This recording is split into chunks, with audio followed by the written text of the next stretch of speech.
OK， 好啦，咁你就20歲冇乜戀愛經驗，渴唔渴望戀愛呢？隨緣咯。咁樣 OK， 咁隔離阿珊呢？介紹下自己。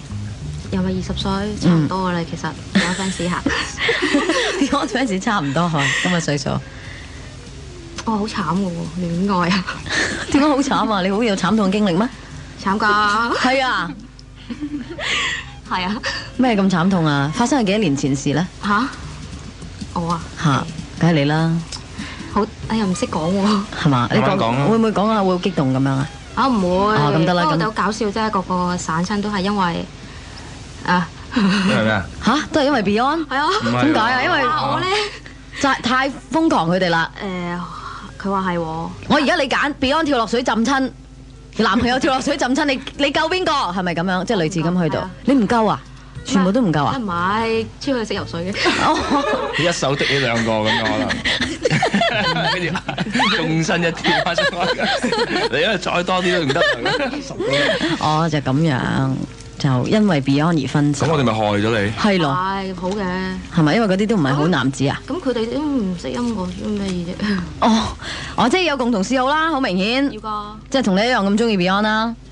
咁喺歌迷會揾得唔得咧？我覺得你唔可以咁嘅，咁樣好限制你自己。我寧願你聽少啲我哋。咁我唔得。買就買，但係就聽少啲。你一定要監明，一定要中意先至可以一齊，咁幾慘啫。咁佢可以唔中意㗎嘛？咁唔好中意我咯。哇！唔係，咁佢可以中意你，但係佢唔使一定中意 Beyond 係咪啊？但係佢唔會反對你中意 Beyond，咁得唔得啊？哇，好少喎。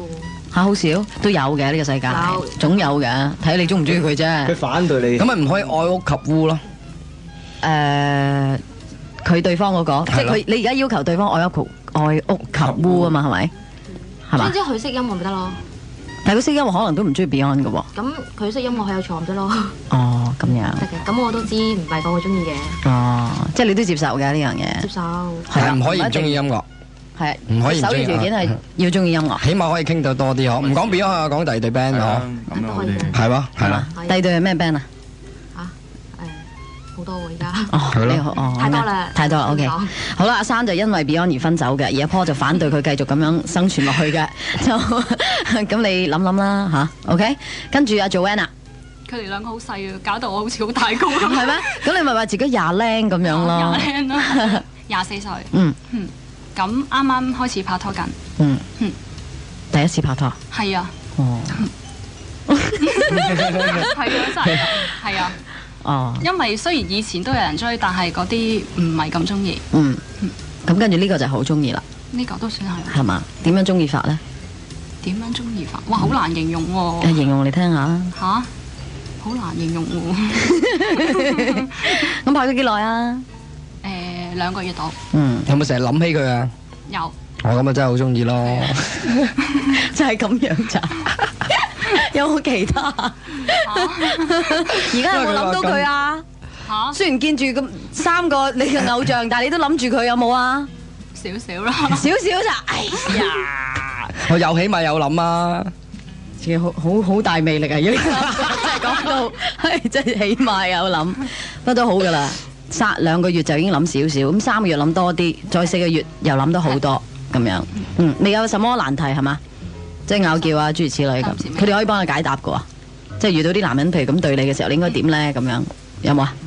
暫時未有。暫時未有啊！阿珊可能有啊，不過可能3米先肯講嘅。嗰啲即係唔中意 Beyond 嗰啲係點樣對佢啊？咁嗰啲咧。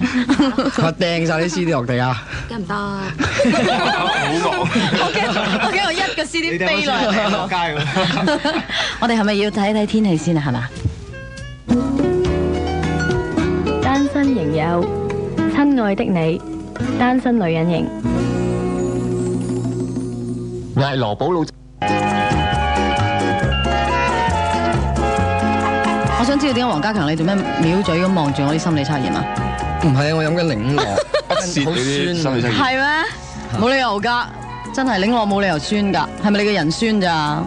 我哋飲親啲檸樂都好甜嘅。係啊。係啊。真係出角晒喎！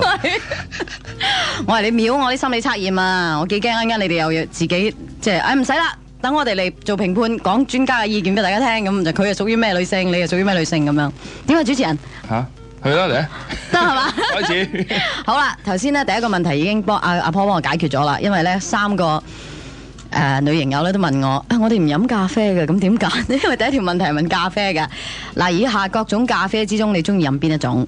咁正如阿婆話齋，咁你就幻想呢一隻係你嘅中意飲嘅飲品啦，係咪咁啊？A 係美國咖啡。美國領落要解釋少少咯，可能點啊？因為咧美國咖啡係點？你講啊，我唔識咖啡點啊？咁咖啡。美國咖啡通常就係啲正常，你去啲餐廳咁樣，喂俾杯咖啡嚟啊！咁通常嗰啲都係美國咖啡啊。即係厚士啲。係啦，比較普通啲，又唔會話太甜，又唔會話太苦，比較中庸少少嘅就係美國咖啡。哇！好在請你哋今晚。B 普通嘅混合咖啡。咖啡即係乜都有啲咯，即係溝埋一齊咯，自便咁。即係咪茶餐廳嗰啲啊？我唔係啊，唔係應該。混合咖啡，咩混合咖啡嘅？英文係咩 ？Mix。阿榮點解喎？Mix 係點解啊 ？OK，咁混合咖啡因為有啲咧就真係會特登溝嘅，譬如佢覺得巴西唔好，或者個人比較太酸，咁佢就幾種溝埋一齊，係比較有要求嘅。其實即係鴛鴦有少鴛鴦嘅感覺，係啊，即係話係啊，有比較有要求嘅，係溝出嚟嘅，係嚇。咁 C 咧 ？C 係。你做咩啊你？牛奶咖啡。牛奶咖啡係咩啊？牛奶咖啡。係咪罐頭嗰啲啊？牛奶咖啡咪即係你加多啲奶咁咯，牛奶咖啡咯，係嘛？應該係。係咪即係話咖啡加牛奶咯？黑咖啡嘅另外一邊咪牛奶咖啡咯，係嘛？係啦。但係我飲美國咖啡都可以加牛奶㗎。唔好咁啦，我玩唔到遊戲。係咪佢哋有啲法國嗰啲咩咖啡奧利嗰啲啊？啲咖啡 latte 咁係咪嗰啲？咖啡奧利你哋得個嗬，都幻想到啦。牛奶咖啡比較冇咁烈性咯，我諗係。比較滑啲，比較細路女啲。係 BB 啲咯個感覺。細路女。OK D 啊，仲有一個啊。仲有㗎。加奶油嘅咖啡喎。哦，即係有啲飲，即係 latte 啦，真係係嘛？意大利咩？即係落 cream 啦，呢個要落 cream。落 cream 啦。落 cream。即係 OK。仲結啲啊？係嘛？應該係。milkshake 咁咯，我諗。係咯。諗唔諗到點答啊？咁我想問邊一隻最濃咖啡味啊？混合比較濃啲咁混合啦。OK， 阿珊咧就揀混合咖啡，係 B 嘅。咁啊，Joanne 咧？我都係 B。阿 Joanne 都係 B 嘅。混合咖啡。飲咖啡嘅你哋學咩？係咯，但係係咯，阻止人哋㗎嘛。文燕咧 A 就係，咦，即係好隨便咁樣就已經。OK standard 就得啦。standard 咖啡。OK， 第二條問題啦。如果對方要幫你喺咖啡裏邊落糖嘅話，你會同佢講放幾多羹呢？ A 1羹 ，B 2羹 ，C 係3羹。文燕諗唔諗到？2羹。哦，好中庸啊，文燕嘅人。B。OK， 阿珊呢？一樣2羹。嚇，又係一樣2羹。我 A。你係1羹。係。啊，又濃又苦。喂，做緊你落完呢1羹，你自己會唔會再加多羹咧？唔會，1羹夠啦你。但係唔飲㗎。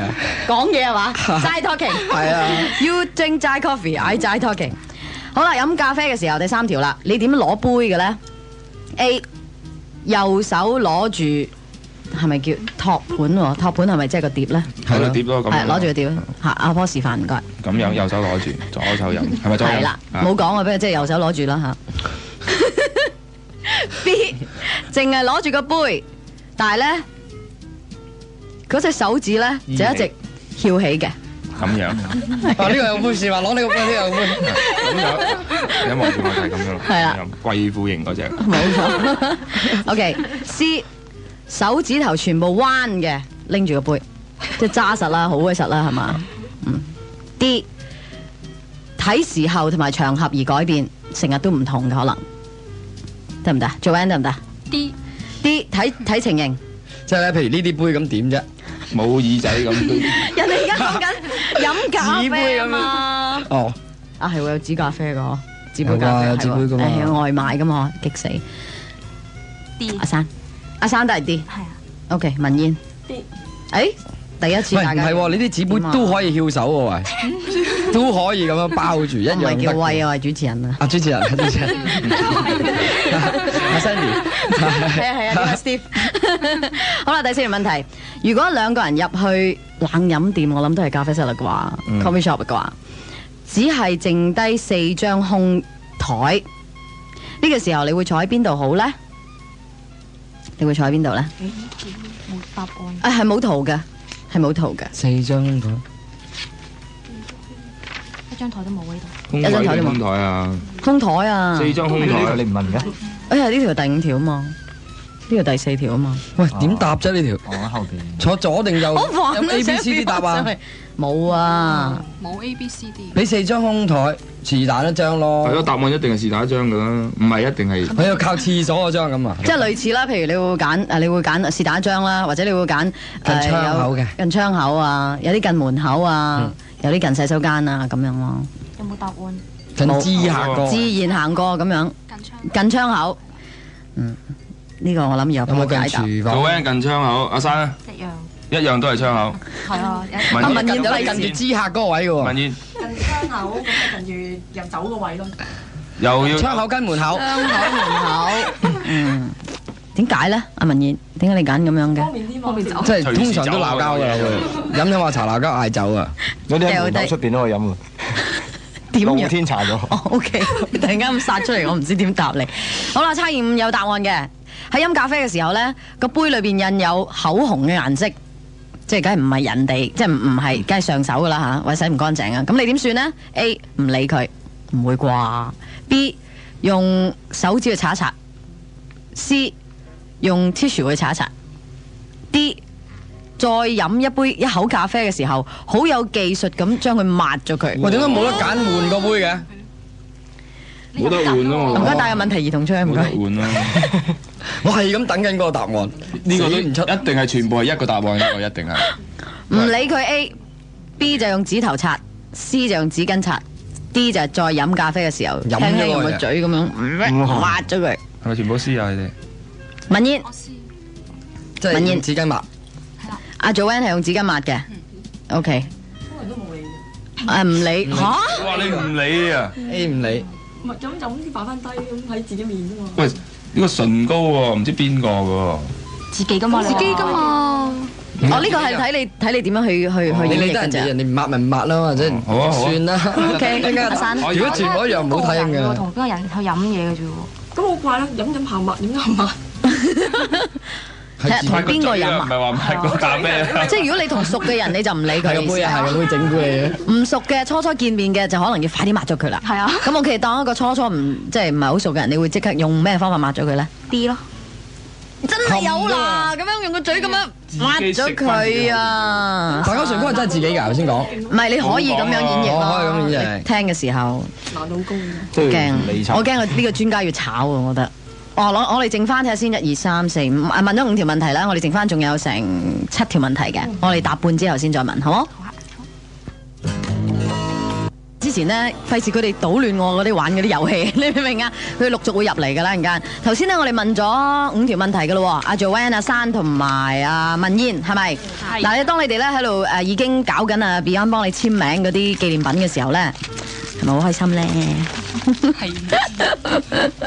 啊！請我食朱古力啊，唔該。咁啊，第6條問題咯，因為今日我哋全部都係飲咖啡嘅，喺餐室度飲咖啡。雖然呢，今日3個女營友都話我哋係唔飲咖啡嘅。阿文燕，你通常飲咩嘅咧？即係去啲咖啡室嘅時候。美國咖啡咯，普通嗰啲，一去到嗰邊咖啡。嚇！頭先你話唔飲咖啡嘅？而家唔係測驗，我話平時。你問你平時好緊張，佢成日貼張紙嚇？咁你平時啊，如果去咖啡室嗰時飲啲咩嘢？點解會咁嘅？你冇嘢啊嘛，文燕。其實飲咖啡。其實我人有啲事。你平時飲咩？佢問你平時中意飲啲乜嘢嘢去餐廳？奶茶咯。OK， 好啦，阿珊你平時咧？檸檬茶。哦，阿 Joanne。奶茶。OK， 我唔問問題啦，我問啲測驗嗰啲問題嚇。阿文燕而家開始測驗啦，又好冇？第6條喺台上面咧放有算命嘅機器喎，呢間餐室都幾奇怪嘅。咁咧就對方咧即係當然係男性啦，約你去街嗰個咧就啱啱將個銀咧就跌入去啦，咁可能係 check 自己算命嗰啲嘢啦。咁呢個時候你會點咧 ？A 自己都想試一試。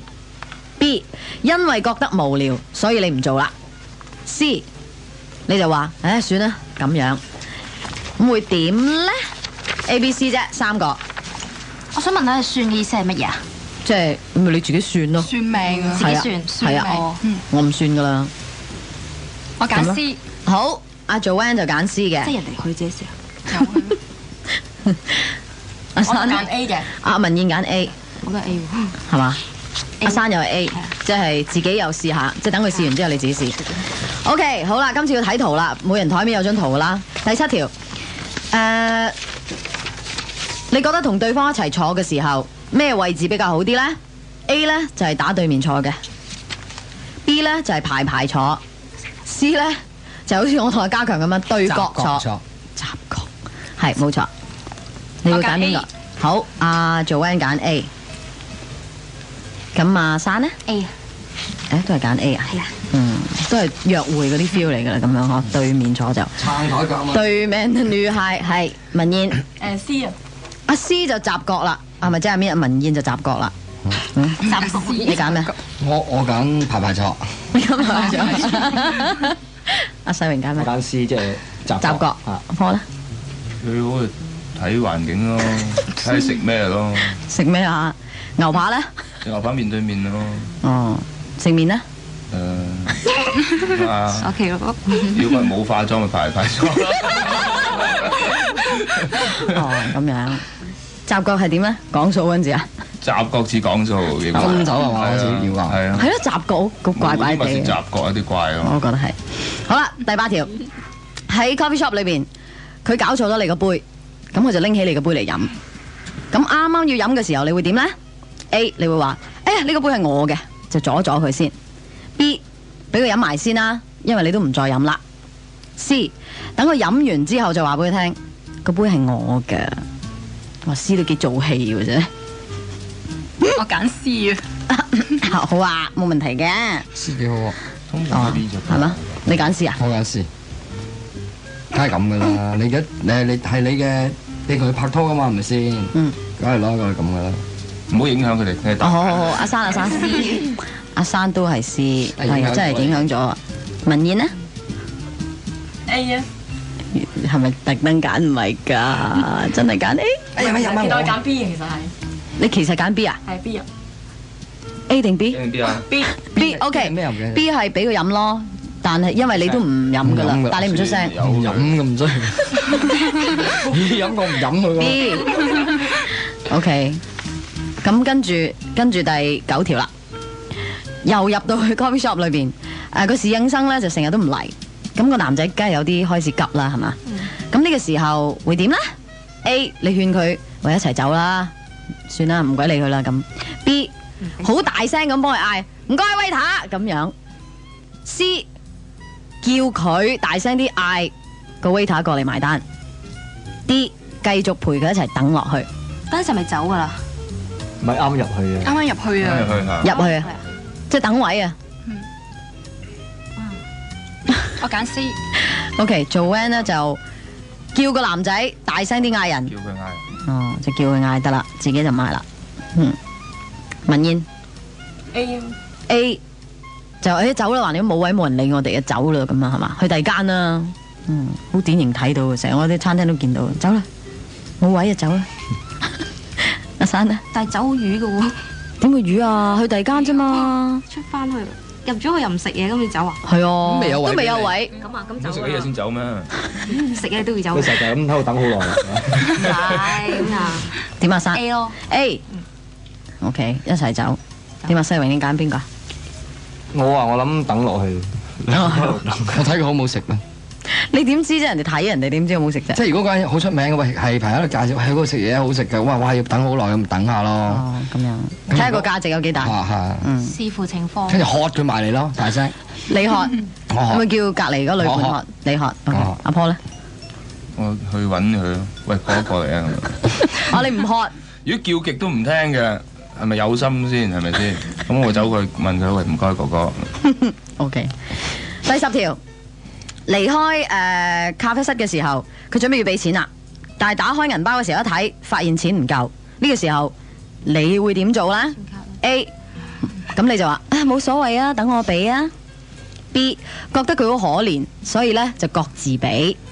C 就你幫佢俾啦。咁點先 ？C 同 A 有咩分別？係咯，係咯。佢講咯，講咯。即係話唔緊要啦，我幫佢俾啦。係啊，知就正講嘅就俾啦。就俾咯。哦，好似錯唔到啫。點啊？OK， Joanne 就 A。講出嚟。係要講咁樣。等我俾啦，咁啊啲唔係話你冇我俾啦。你就會咁講。緊要啦，我俾。阿生次次都係咁嘅。A 啊。阿生真係揀 A 喎佢。文燕咧 A。全部都揀 A 嘅。即係幫俾都幫佢俾，但係要講明啊！嗱，我幫佢俾啊啦。但係如果你唔講俾佢聽，佢俾咗咧，好似好冇禮貌咁係嘛？係咯，有尊嚴㗎嘛男人，冇錯，你都知道係嘛？仲有2條，我哋唞一唞先，好快，轉頭問。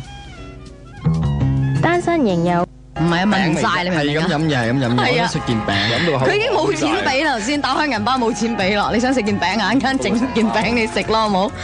好啦，第11條題目啦。你哋兩個最想去嘅咖啡室係點嘅咧 ？A 有音樂氣氛唔錯嘅地方 ，B 好似小食店一樣嘅地方 ，C 有好多學生好熱鬧嘅地方 ，D 有嗰啲情人卡位嗰啲地方咯。都飲茶嘅地方有啲卡位噶嘛？我會揀 A。阿文燕揀 A， 即係有音樂氣氛唔錯嘅地方。我都係揀 A。Joanne 都係揀 A。OK， 阿珊呢？用得 A 加 D 㗎。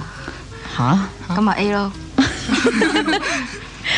好啦，文燕都係，唔係阿珊都係揀 A 係嘛？全部都 A。好似被逼要揀 A 咁樣係嘛？最後一條啦，喺咖啡室裏邊就只係叫咗杯咖啡，你覺得你可以同佢坐幾耐時間呢？一杯咖啡吓 ，A 30分鐘 ，B 1個鐘頭 ，C 1至2個鐘頭或者更加耐。梗係當然係即係你約咗一個你對佢幾有意思嘅人啦，成個測驗都係對方一定唔係你討厭嘅人嚟㗎啦。